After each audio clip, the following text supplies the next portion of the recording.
Muy buenos días a los distinguidos miembros de la mesa de honor, el jurado, y a mi compañero aquí presente y amigos que nos honran con su presencia. El trabajo que presentamos a continuación, titulado El concepto de justicia en el pensamiento filosófico político de John Rawls, tiene como objetivo general exponer el concepto de justicia como imparcialidad según John Rawls en su pensamiento filosófico político, en su aplicación práctica e influencia en la realidad a partir de un estudio exhaustivo de sus obras para verificar los aspectos claves de la sociedad. Este trabajo lo hemos dividido en 5 capítulos. En el primer capítulo tratamos el problema y la metodología de investigación. Como problema de este trabajo fue exponer el concepto de justicia como imparcialidad en la concepción política de John Rawls, determinando las distintas definiciones que él hace en sus obras, tal como lo hace en su obra La teoría de la justicia. Nuestro autor sostiene que la teoría de la justicia en la concepción política y los principios de justicia política son consecuencia de un procedimiento de construcción en el que las personas racionales o sus representantes sujetas a condiciones razonables adoptan los principios que regulan la estructura básica de la sociedad. Nuestro alcance fue investigar sobre la justicia como imparcialidad en su pensamiento filosófico político, haciendo un estudio exhaustivo de sus obras. Por ende, busca explicar de una manera precisa y clara el concepto de justicia que nos presenta nuestro autor. Nos habla de una justicia de la imparcialidad, también la justicia como la primera virtud de todas las instituciones, en su obra La teoría de la justicia, su obra maestra, escrita en el año 1971. En esta obra da a conocer todo su sistema político y filosófico. El enfoque de esta investigación final fue de enfoque cualitativo, que nos llevó a exponer la concepción de justicia. También nos enfocamos en la concepción de la política vista desde la justicia que nos presenta nuestro autor. El segundo capítulo tratamos la teoría de la justicia en la concepción política de John Rawls, que parte de 3 rasgos característicos. Cada uno está ejemplificado en la justicia como equidad. Presumiremos algunas familiaridades, no muchas, con esta concepción. El primer rasgo tiene que ver con el objetivo de la concepción política, aunque una concepción política es evidentemente una concepción moral elaborada para un objeto específico. Para las instituciones políticas, sociales y económicas, se aplica en particular a lo que llamamos la estructura básica de la sociedad, que para nuestros propósitos entendemos por continuidad por un régimen democrático moderno. Usamos de manera intercambiable las expresiones democracia constitucional, régimen democrático y similar. Por estructura básica entendemos las instituciones políticas, sociales y económicas principales de una sociedad. El segundo rasgo tiene que ver con el modo de presentación. Una concepción política de la justicia se presenta como un punto de vista independiente, aunque queremos una concepción política que pueda justificarse en relación con una o más doctrinas comprensivas, nunca se presenta como una tal doctrina aplicada a la estructura, simplemente un ámbito más de aplicación de la doctrina. El tercer rasgo de una concepción política de la justicia es que su contenido está expresado en los términos de ciertas ideas fundamentales que se entienden implícitas en la cultura pública, política pública de una sociedad democrática. Esta cultura pública abarca las instituciones políticas de un régimen constitucional y las tradiciones públicas de su interpretación. Partiendo desde estos 3 rasgos que hemos dicho, la concepción política, nos dice nuestro autor, que la justicia como imparcialidad busca descubrir una manera de organizar ideas y principios muy conocidos y aceptados a fin de elaborar una concepción de la justicia política que exprese esos principios y esas ideas. Estas ideas organizadoras es la de la sociedad como un sistema justo de cooperación social entre personas libres e iguales, consideradas integrantes verdaderamente cooperadoras de la sociedad durante toda su vida.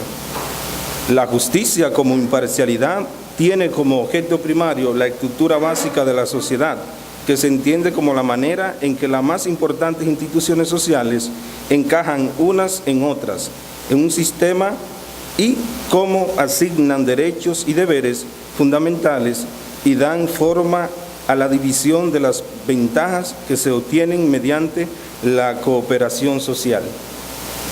Nuestro autor dice que tiene que haber una política equilibrada dentro del marco de una institución, pero sin embargo, él utiliza la justicia para medir a los ciudadanos que son más aventajados de la sociedad. Es decir, que la forma que utiliza es demostrar que todos los seres humanos somos iguales, todos debemos ser iguales con lo mismo derecho y oportunidades dentro del ambiente que me tocó como ser humano. Hubiese sido muy cómodo cuando la política se hubiese regido por las leyes de la justicia. En el tercer capítulo tratamos los dos principios de justicia según nuestro autor, que son principio de la libertad e igualdad y principio de la diferencia. El principio de la libertad e igualdad afirma que todos los ciudadanos tienen derecho al más amplio sistema de libertades individuales y políticas básicas e iguales, compatibles con un sistema similar de libertades para los demás. Este principio exige una estricta protección de la libertad de pensamiento y de conciencia, la libertad de los derechos de participación en la política. El segundo principio es la diferencia. Exige en primer lugar que los empleos y los puestos de responsabilidad, a menudo retribuidos en forma inequitativa, estén al alcance de cualquier persona de conformidad con las condiciones de una igualdad razonable de oportunidades. La exigencia de una igualdad justa consiste en que las personas de igual capacidad y motivación deben tener las mismas oportunidades de alcanzar los puestos que deseen, no obstante su origen social. Tener acceso a un trabajo bien retribuido y gratificante, que no debería depender de la circunstancia en que una persona ha crecido. Pero aún en una sociedad que consigue una igualdad justa de oportunidades, puede seguir habiendo inquietantes desigualdades económicas. Por ejemplo, algunas personas, debido en parte a sus capacidades naturales, tienen ciertas actitudes difíciles de encontrar que son bien remuneradas en el mercado, mientras que otras personas carecen de esas mismas actitudes. En el cuarto capítulo tratamos las influencias de nuestro autor, John Rawls. Fue un filósofo estadounidense, profesor de la filosofía política en la Universidad de Howard, Estados Unidos. Es el autor de la teoría de la justicia y liberalismo político. Sus grandes influencias fueron de la cual tomó su lineamiento político filosófico, Thomas Hobbes, John Locke y Jean-Jacques Rousseau y Kant. La tradición del contrato social propone que la forma más razonable de organizar una sociedad sea aquella en que estuvieran de acuerdo por unanimidad sus propios integrantes. Sabido es que Kant pone el acento de su doctrina moral en el cumplimiento por el mero deber. El imperativo categórico es el símbolo de una ética que, de no ser por la existencia de ciertas nociones fuertes que persisten aún en Kant, tales como el concepto de persona, buena voluntad, ideal regulativo. Por tanto, nuestro autor bebe de estas grandes influencias ya mencionadas para desarrollar su pensamiento político-filosófico. Con las influencias de nuestro autor se busca establecer la forma de una nueva justicia para el paradigma social de una sociedad justa. El objetivo de la justicia como imparcialidad tiene como fin poner de manifiesto una base pública de justificación sobre cuestiones de justicia política, dado el derecho del pluralismo razonable. Los textos de John Rawls, a quien con seguridad podemos describir ahora como el filósofo político más importante del siglo XX, son muy diferentes. Deben sus influencias al hecho de que su profundidad y penetración compensan la cuidadosa atención que requieren su inflexible peso teórico y su erudición. Rawls fue el filósofo social y político menos mundano. Dedicó su vida a la reflexión, a la enseñanza y a escribir sobre el problema como los seres humanos cuyos intereses y valores lo ponen en conflictos potenciales, pueden habitar decentemente en un mundo común de la justicia. En el 5º capítulo tratamos las conclusiones de dicho trabajo a partir de los objetivos específicos que nos propusimos realizar durante el mismo. El primer objetivo fue exponer el concepto de justicia como imparcialidad según John Rawls en su filosofía política. Llegamos a la conclusión de que nuestro autor afirma que la forma de teorizar acerca de la justicia que constituye el liberalismo político toma distancia de la tradición dominante de la filosofía política, que entendida siempre como parte de la filosofía moral, en el liberalismo político, nuestro autor intenta presentar la justicia como equidad, como una concesión política capaz de ser el objeto de acuerdo moral concertado por personas razonables que actúan por razones morales. El segundo objetivo fue presentar desde el punto de vista de John Rawls la propuesta de una sociedad bien regulada. Llegamos a la conclusión de que se trata de una teoría diseñada para un tipo de objeto específico, la estructura básica de la sociedad, las instituciones sociales, políticas y económicas de una democracia constitucional moderna, para examinar solamente los principios de justicia que regularían una sociedad bien ordenada. ¿Cómo sería una sociedad perfectamente justa? Para que sea perfectamente justa, nuestro autor propone buscar una teoría moral que sea congruente con una comprensión profunda de nosotros mismos, en tanto seres racionales y razonables, que además nos permita encontrar en las tradiciones arraigadas de nuestra vida pública lo más justo para todos. Esta es, entre otras, la novedad y originalidad de nuestro autor. El tercer objetivo fue examinar las concesiones de la justicia de John Rawls para verificar los aspectos claves de la sociedad. Llegamos a la conclusión que, según nuestro autor, él entiende la justicia como virtud humana. Puede ser definida como el arte de hacer lo justo, de dar a cada uno lo suyo. La justicia es la primera virtud de las instituciones sociales, así como la verdad es a los sistemas de pensamiento. También define la justicia como equidad, que consiste básicamente en el principio de la libertad, el principio de justa igualdad de oportunidades y el principio de diferencia. La justicia se ocupa en sí del apropiado ordenamiento de las cosas y personas dentro de la sociedad. Como concepto ha sido objeto de reflexión filosófica. Los principios básicos con los cuales actúa no son adoptados a causa de su posición social o de sus dotes naturales o en su función del particular tipo de sociedad en la cual vive o de aquello que él quiere tener. La justicia no es el dar o repartir cosas a la humanidad, sino el saber decidir a quién le pertenece esa cosa por derecho. Dice nuestro autor que la justicia es ética, equidad y honestidad. Es la voluntad constante de dar a cada uno lo que corresponde. Es aquel referente de rectitud que gobierna la conducta y nos constriñe a respetar los derechos de los demás. Muchas gracias. Muy bien. Te agradecemos, Rolando, tu presentación exposición de tu trabajo de investigación para optar por el título, ¿verdad?, de licenciado en filosofía. Ahora vamos a pasar a la evaluación por parte de los jurados de tu trabajo.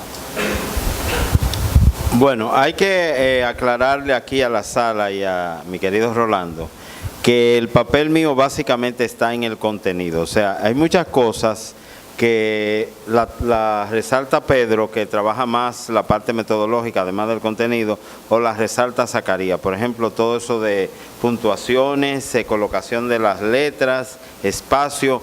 Yo cuando leo contenido, o sea, qué no entendí, qué entendí, qué yo creo que tú debes aclarar. Entonces, en ese sentido, yo te voy a hacer dos preguntitas, nada más. La primera, ¿dónde encontraste a este autor, a Rao? En internet. En internet. Sí. ¿Pero alguien te lo refirió o tú leíste y te gustó? Alguien me lo refirió y luego yo leí y me gustó. Ok, muy bien. Simplemente eso, porque en el guineo no fue. No, aquí. Evidentemente. La preguntita sería la siguiente. El autor ahí habla de la justicia de la imparcialidad. ¿Podría haber justicia de la parcialidad? ¿Cómo es? ¿Podría haber justicia de la parcialidad? De la parcialidad. Porque él habla de la justicia de la imparcialidad. Sí, de la imparcialidad. Entonces eso significa que hay justicia de la parcialidad. ¿Cuál sería eso? Bueno, lo que él propone es que para que haya una justicia imparcial debe darse un orden inicial. Y ese orden inicial tiene que hacerse en la sociedad, donde hay miembros integrantes que forman parte de ese grupo. Es decir, él menciona las instituciones políticas como tal. Sí, entiendo perfectamente, pero lo que yo entiendo es que la palabra imparcialidad entra dentro del contenido de justicia necesariamente. O sea, no puede haber justicia de la imparcialidad.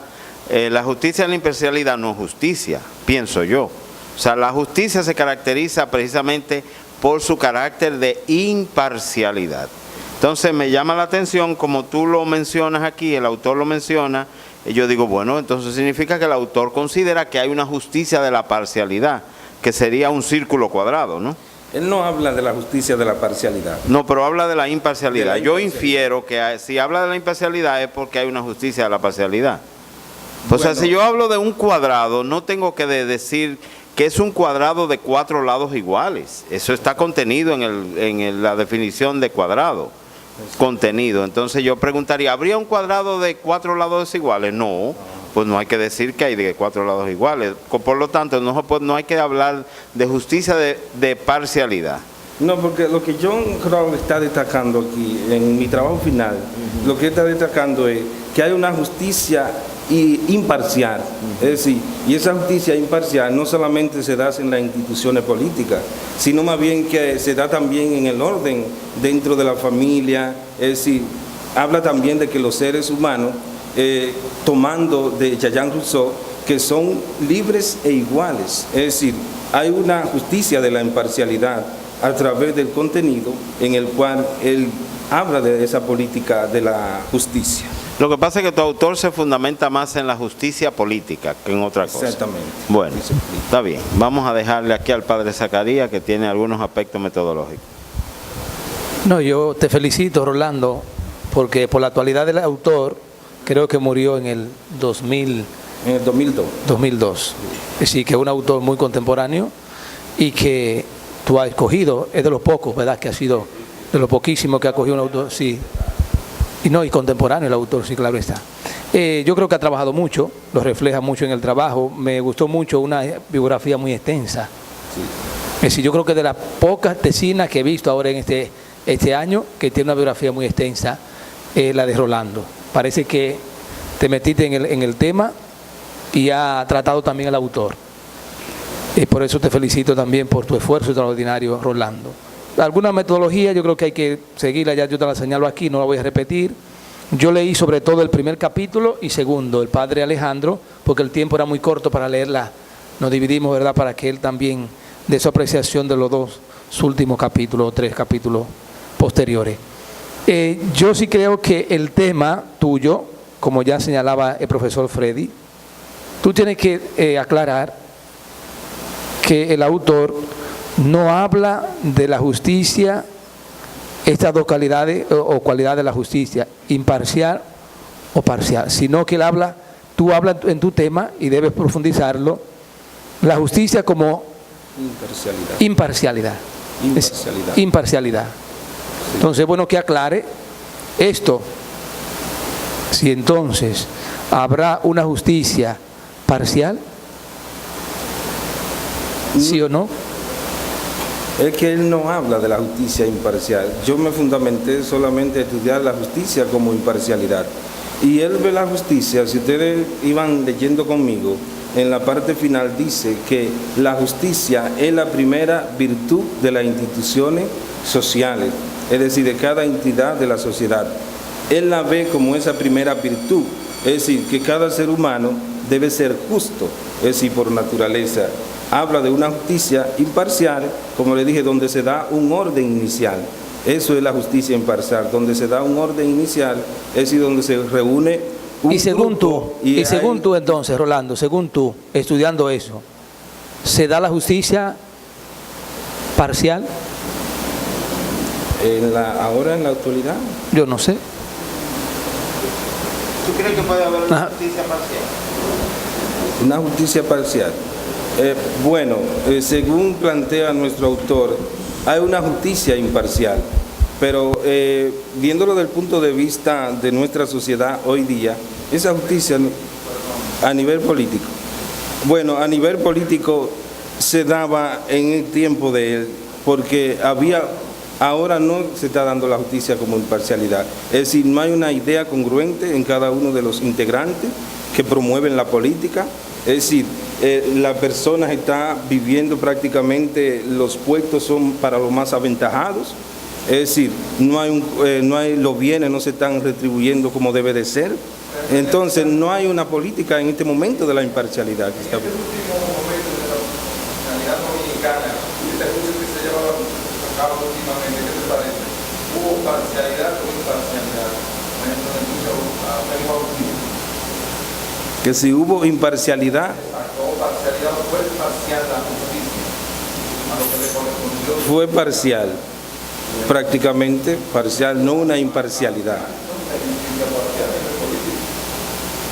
Sí, pero lo que trata nuestro autor es la justicia como imparcialidad. Él no habla de una justicia parcial, pero aunque se cumpla Sí, Rolando, imparcialidad, perdón. pero mi autor no la trata. Sí, lo sabemos, y tu tema lo dice, lo sabemos, y eso es lo que queremos es entonces saber lo otro, y por eso son las preguntas, para ver si tú estudiaste, si tú profundizaste en tu trabajo de investigación, y a ver el juicio tuyo a raíz del pensamiento del autor. Y es muy actual, por eso también tú el único que donde tú debes manejar esa situación.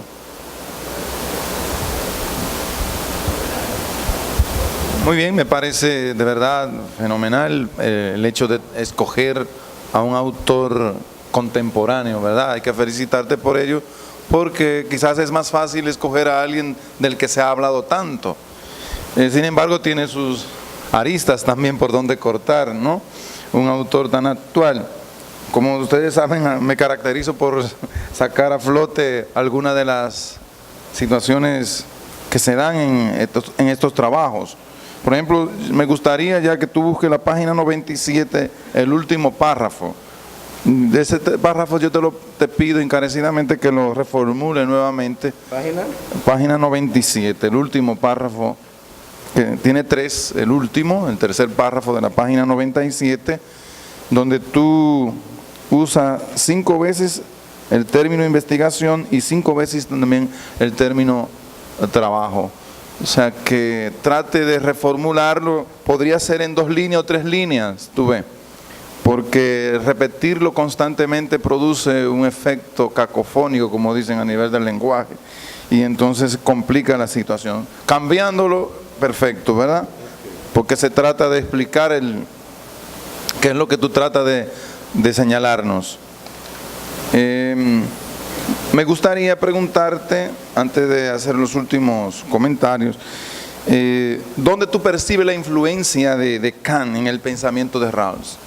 ¿En el pensamiento? De Rawls. O sea, ¿cómo influye Kant? ¿Dónde tú te das cuenta que realmente influye este pensamiento? Bueno, prácticamente la influencia de John Kant parte de una moral política. Es decir, él toma fuente de la moral de Kant, es decir, y se auxilia para escribir de él. Es decir, según yo leí, dice que mi autor se pasaba día y noche leyendo las obras de Kant. Es decir, toma fuente de la moral de Kant para entonces escribir sobre una política de la justicia. Por a nivel político se auxiliaba más en Lincoln, ¿no? Exacto, el Lincoln también influencia de nuestro autor, claro está.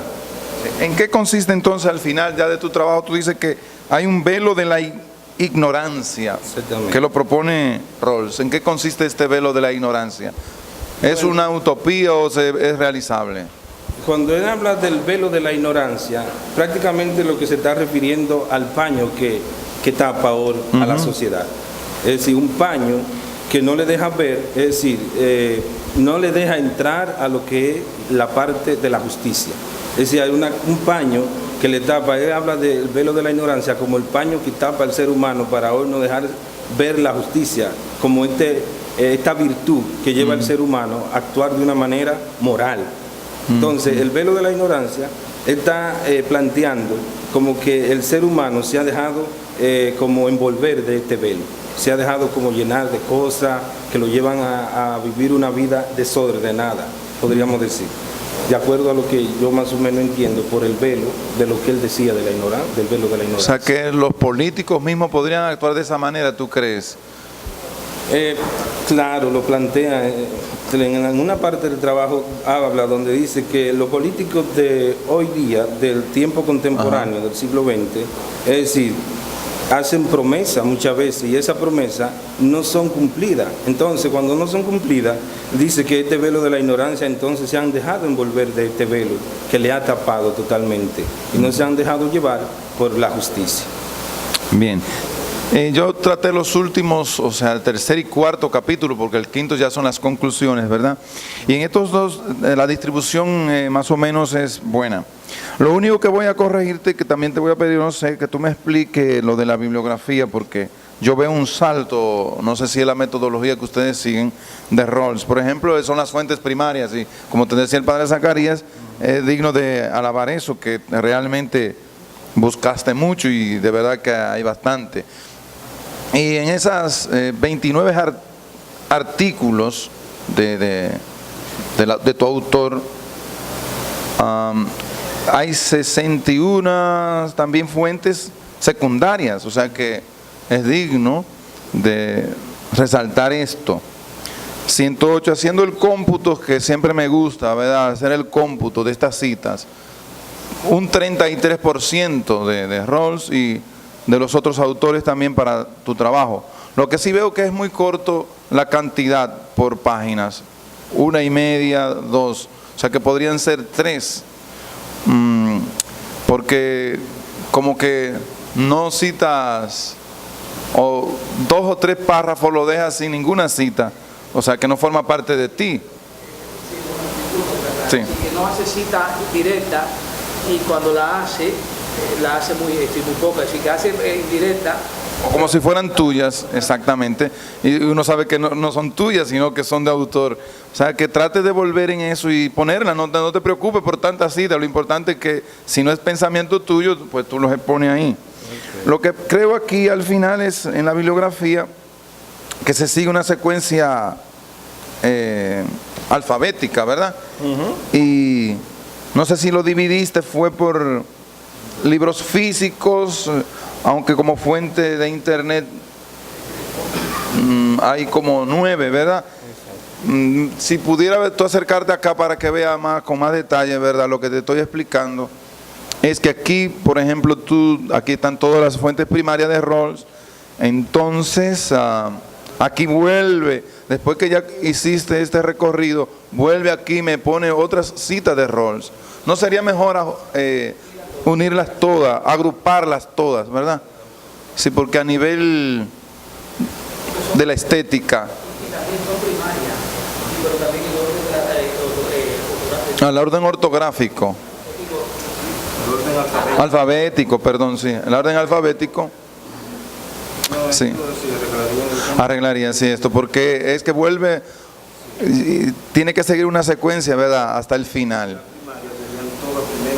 Ajá, perfectamente. Y estaría bien. Ok. Muy bien, pues.